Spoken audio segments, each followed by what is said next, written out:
यही सहकारिता।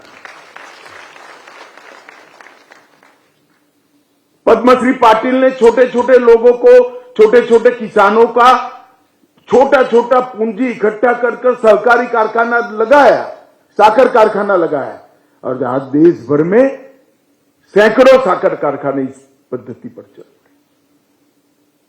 हमारे यहां त्रिभुवन दास पटेल ने छोटी छोटी महिलाओं से उस जमाने में 5 रुपया और आज के जमाने में 100 रुपया लेकर दुग्ध क्रांति करी, अमूल का आंदोलन खड़ा किया। आज स्थिति यह है कि 36 लाख महिलाएं गुजरात के अंदर 100 रुपये से ज्यादा किसी ने नहीं रोका है, इन्वेस्ट नहीं किया है, सिर्फ 100 रुपया इन्वेस्ट किया है। वो 36 लाख महिलाओं की कोऑपरेटिव अमूल आज 60,000 करोड़ का मुनाफा वो 36 लाख महिलाओं को पहुंचा। 60,000 करोड़ रुपए का मुनाफा। तो सहकार से समृद्धि का मतलब है छोटे से छोटे व्यक्ति को अपने जीवन को उन्नत बनाने का मौका देना, छोटे से छोटे व्यक्ति को देश की आर्थिक प्रगति में योगदान लेने के लिए एक मंच, एक प्लेटफॉर्म देना और सहकारिता के माध्यम से इसका जीवन का उद्धार करना। और इसलिए इस सहकारिता मंत्रालय की स्थापना की गई है।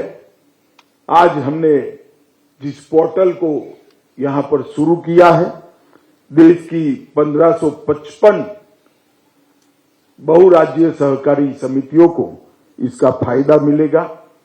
महाराष्ट्र में 1555 में से जोर से ताली बजाना बाद में 42% सोसाइटी अकेले महाराष्ट्र में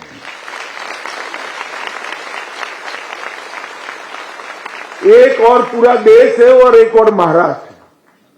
जितनी मल्टी स्टेट कोऑपरेटिव सोसाइटी देश भर में है उसमें से 42% महाराष्ट्र में है। मैं इसलिए आया हूं कि महाराष्ट्र के सभी सहकारिता आंदोलन के नेताओं को बताना चाहता हूं कि हमारी स्ट्रेंथ क्या है।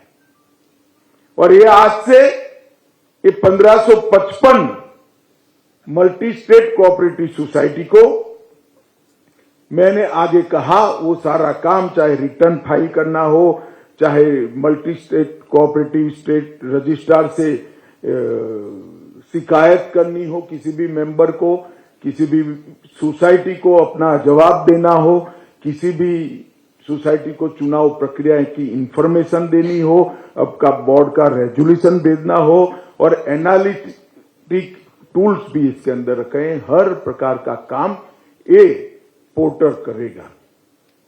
और इसके बाद यही पैटर्न पर हम राज्यों के सहकारिता के रजिस्ट्रारों के कार्यालय का भी कंप्यूटरीकरण करने जा रहे हैं, उसको भी कंप्यूटराइज करने जा रहे हैं, जो राज्य भर की 8 लाख कोऑपरेटिव सोसाइटियों के साथ सीधा कंप्यूटर से संवाद करेगा।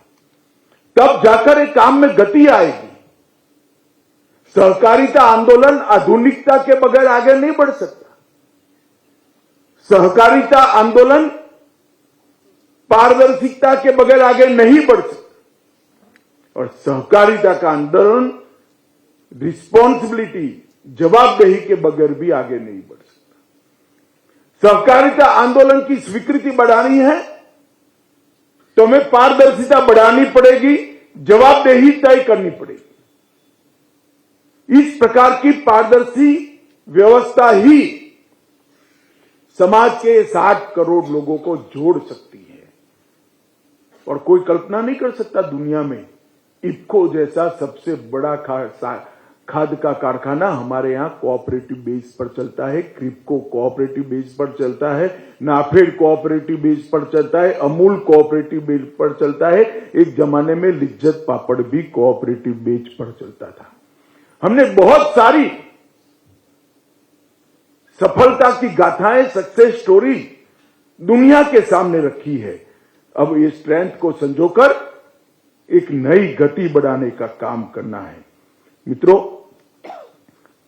अभी अभी मल्टी स्टेट कोऑपरेटिव सोसाइटी के एक्ट का भी संशोधन किया गया।